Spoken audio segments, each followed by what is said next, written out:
Hello guys, welcome to the Khodal Education. I am Disha Sharma and we are studying Economics TY BCom Sem 6 and we are in the part 5.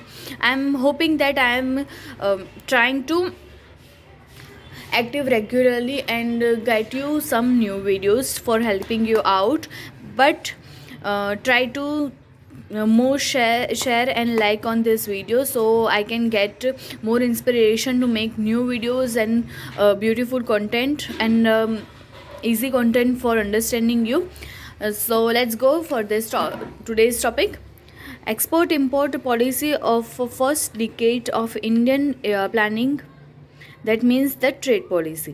The trade policy जो है उसके अंदर कौन कौन सी चीज़ें include है और कौन कौन सी बातों का ध्यान रखा गया है, इसकी पूरी डिटेलिंग इस टॉपिक में है. ओके, तो फर्स्ट ऑफ ऑल इंट्रोडक्शंस में है rules and regulations including in this trade policy. यानी मानिए जो पॉलिसी के रूल्स और रेगुलेशंस है उसको इसमें कवर किया गया है.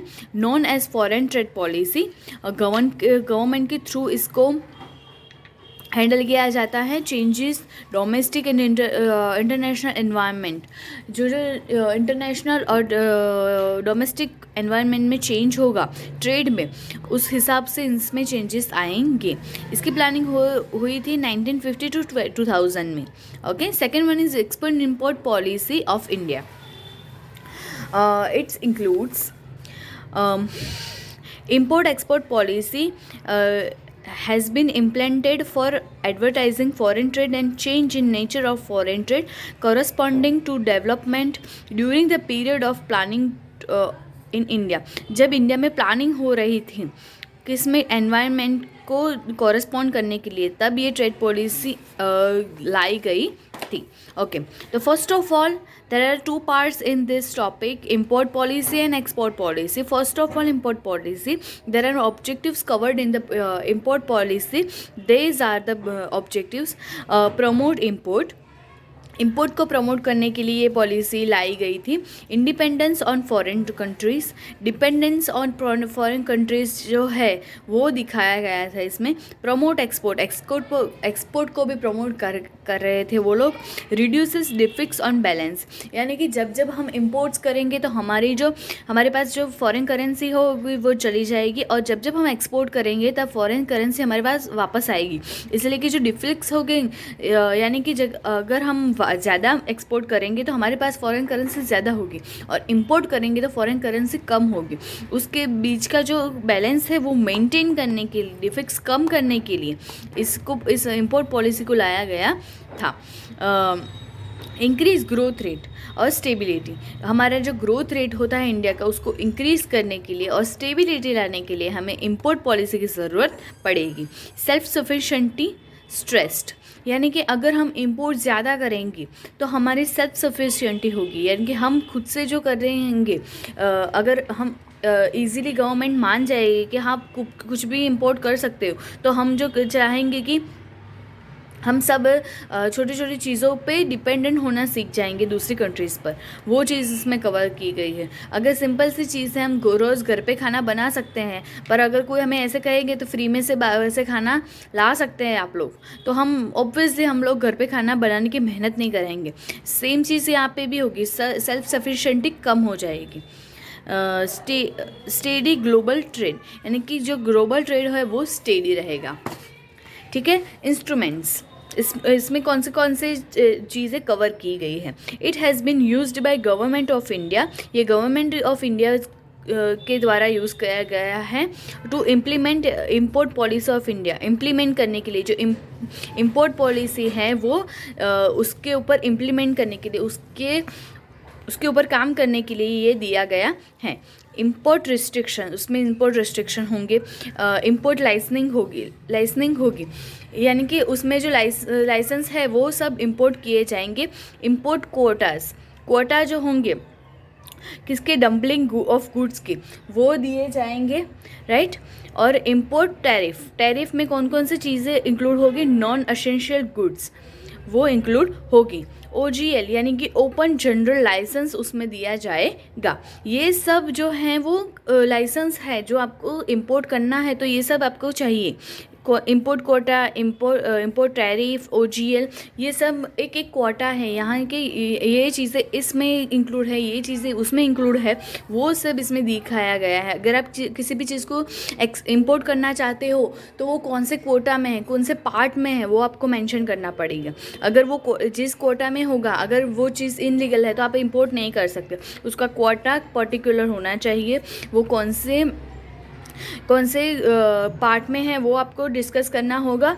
और अगर वो जो कोटा या जो जिस पार्ट में है उसका लाइसेंस भी आपके पास होना चाहिए, राइट। स्टेजेस, उसके कौन से स्टेजेस में से ये पॉलिसी थ्रू आउट हुई है। तो first of all restrictive import policy, वो एस्टेब्लिश की गई थी 1957 टू 1975 टू 76। जब हैवी इंडस्ट्रियलाइजेशन था तब ये इस पॉलिसी को फर्स्ट रिस्ट्रिक्टिव पॉलिसी जब थी वो हैवी इंडस्ट्रियलाइजेशन में थी। Control in deficits in balance of payment, जो कंट्रोल था, मैंने पहले भी आपको समझाया कि डिफिक्स किसको बोलते हैं। बैलेंस में दो जो इंपोर्ट और एक्सपोर्ट्स में से जो पेमेंट करेंगे हम और जो पेमेंट आएगा उसमें जो डिफ्लिक्ट है उसको कंट्रोल करने के लिए कंट्रोल किया गया था इसमें। Second one is liberalisation, adopted in 1997 to 98.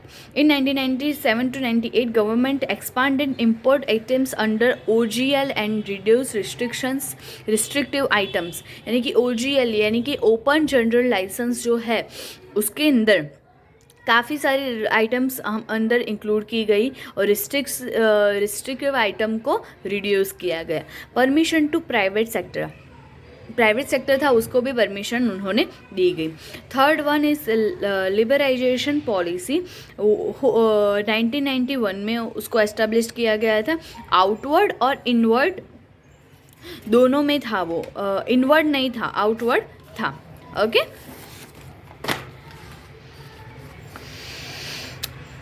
Government takes following steps for this. Governments expand the list of imports items in OGL. It is decided to give priority to import raw materials such as a petroleum product, fertilizer, oil and oilseeds, food grains, photosoluble acid,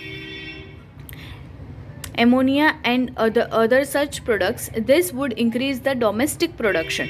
यानी कि इसमें किया गया था कि government ने expand की import items की लिस्ट। उसमें क्या क्या OGL आइटम्स जो है उसके अंदर सब डाला गया। ओके, फर्टिलाइज़र हो गया, ऑयल हो गया, ऑयल सीड्स हो गया, फूड ग्रेन्स हो गया, फोटोस्टॉफिक एसिड हो गया, एमोनिया हो गया और उसके जैसी प्रोडक्ट्स उसको इंक्लूड किया गया ताकि हमारा डोमेस्टिक प्रोडक्शन ज़्यादा हो। To encourage the area of free trade, various contract has done by different countries. यानी कि फॉरेन फ्री ट्रेड का फ्री ट्रेड दिया गया है, यानी कि दूसरी कंट्रीज़ के साथ हम फ्री ट्रेड करने के लिए कॉन्ट्रैक्ट करने लगे। Okay, then the is a scheme of automatic license was introduce under which up to 10% of value of the previous year license can be imported. यानी कि हमारे पास पिछले ईयर का जो लाइसेंस है उसको हम रिन्यू कर सकते हैं, ऐसा सिस्टम लाया गया। For register exports the concept of net foreign exchange earning was made guiding criterions for issue licensing thereafter। यानी कि स्पेशल स्कीम लाई गई इंपोर्ट लाइसेंस, जो हम एक्सपोर्ट जो कर रहे हैं उसके साथ भी इंपोर्ट कर सकते हैं, ऐसी स्कीम लाई गई। Then more assistance will okay for register export the concept of net fraud, then over more assistance has given for imports technology. यानी कि ज़्यादा से ज़्यादा इम्पोर्ट हो उसके साथ असिस्ट किया जाता है। अगर किसी को असिस्ट करोगे तो इजीली इम्पोर्ट टेक्नोलॉजी इम्प्रूव होगी, वो दिखाया गया।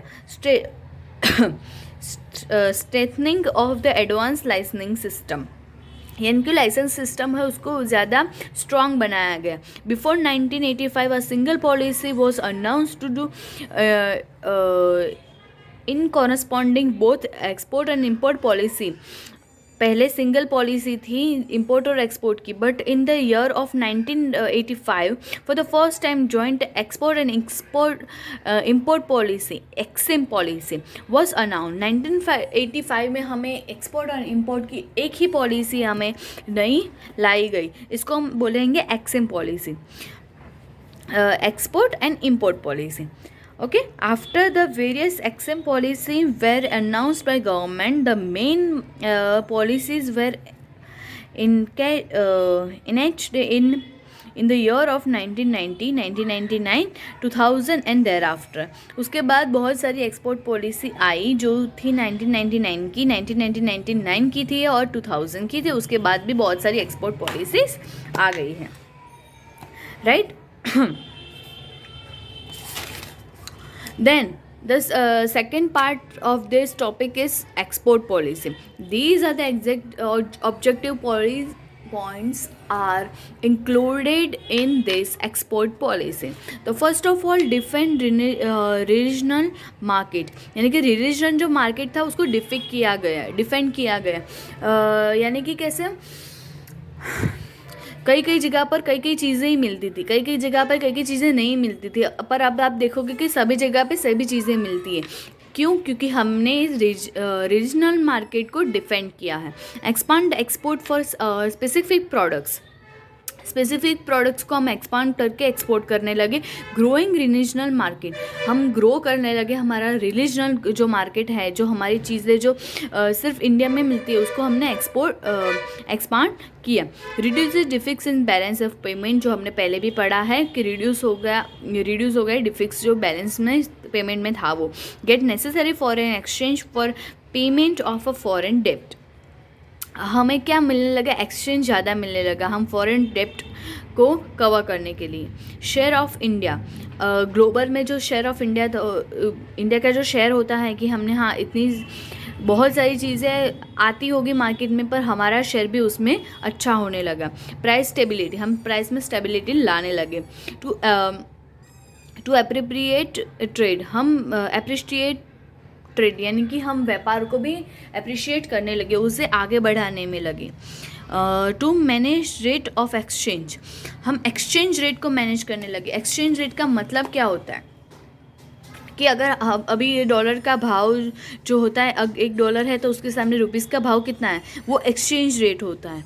ओके, किसी भी और कंट्री की करेंसी और अपने इंडिया की करेंसी, उस दोनों में जो डिफेक्ट होता है, जो चेंज होता है, जो रिड्यूसेस होता है, उसको हम बोलेंगे exchange rate. Okay, to inscribe the trade settlements जो होंगे, जो एक दूसरे के साथ हम कॉन्ट्रैक्ट करेंगे, वो इंस्क्राइब करेंगे। इंस्ट्रूमेंट्स, इसमें कौन कौन से इंस्ट्रूमेंट इंक्लूड है वो हमें दिखाया गया है।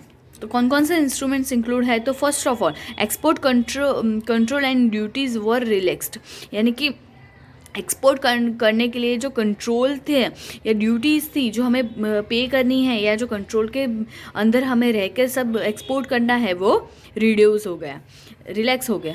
Export quotas got eliminated, okay, जो एक्सपोर्ट कोटा है वो डिलीट किया गया।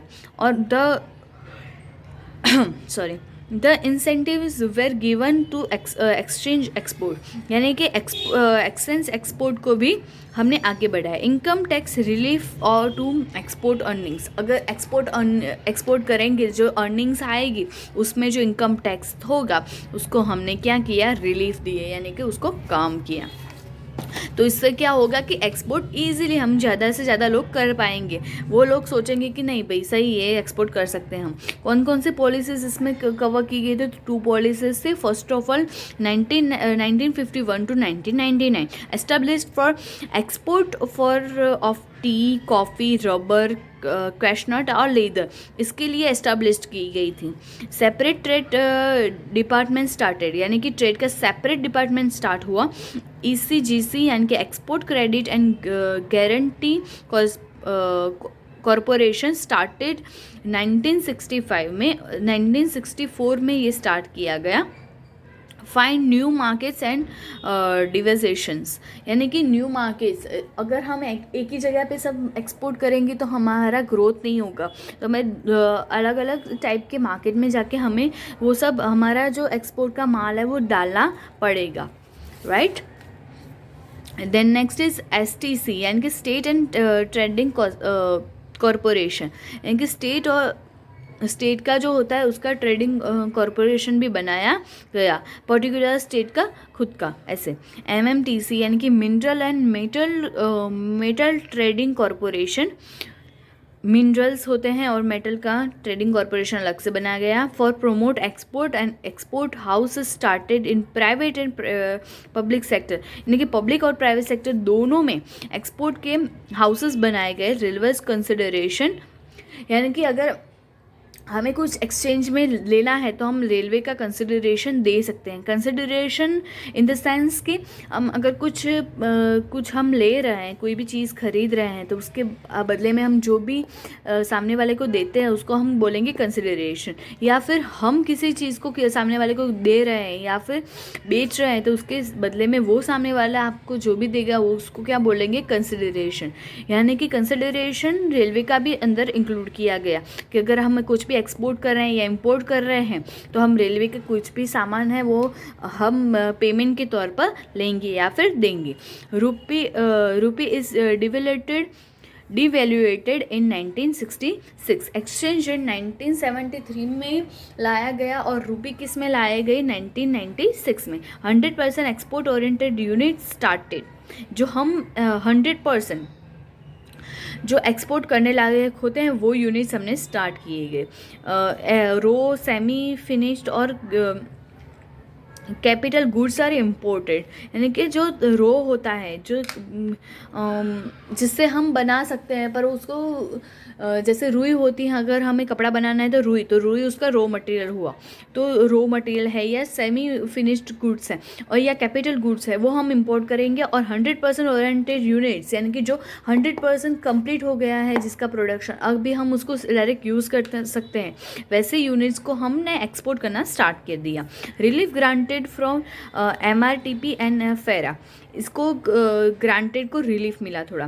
कंडला में फ्री ट्रेड जोन लाया गया कि कंडला जो हमारा एक कैपिटल है जिसके ज़रिए हम ट्रेड करते हैं, फॉरेन ट्रेड, उसको फ्री ट्रेड जोन जाहिर किया गया क्योंकि वहाँ से ज़्यादा एक्सपोर्ट हो सके, इसके लिए। Electronic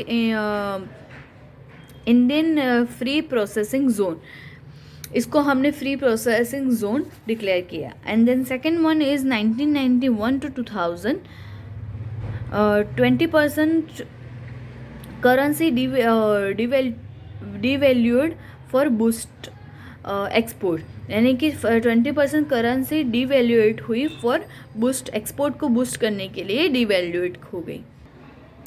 And then second one is replacement license has been given 30% on the basis of FOB value, है कि replacement license भी दिया गया है। The scheme of supportive license has been cancelled, supportive license की जो स्कीम थी वो कैंसिल की गई।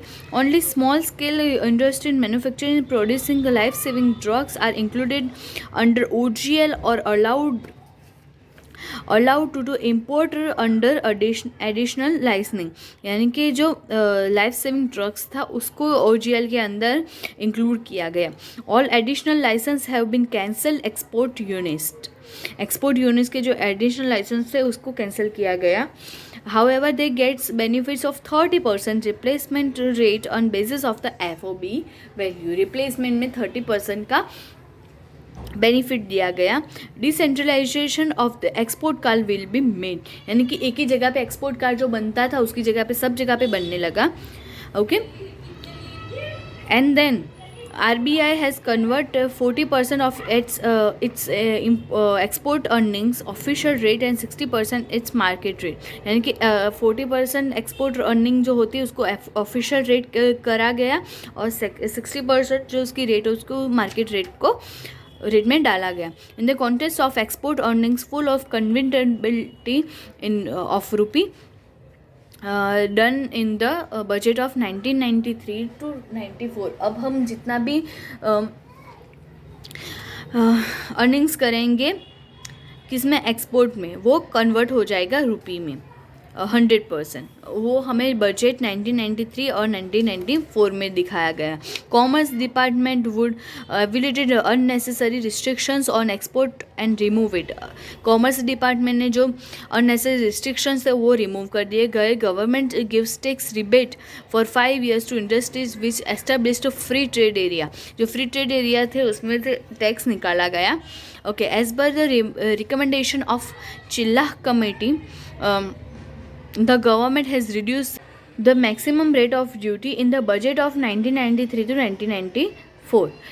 Government had reduced duty from 110% to 85%. Import duty on imports of computer software has been completely abolished since 1997 to 98. यानी कि चिल्ला committee ने जो रिकमेंडेशन दिया उसके वजह से उसने maximum rate of duty reduce किया गया, और रिड्यूस फ्रॉम 110 था उसके बदले 85 किया गया, और कंप्यूटर सॉफ्टवेयर को भी एबोलिश किया गया in the 1997 to 98. Okay guys, thank you so much for watching this video. Do share with your friends to get help in their studies, and we will meet soon in the new video. Okay, bye.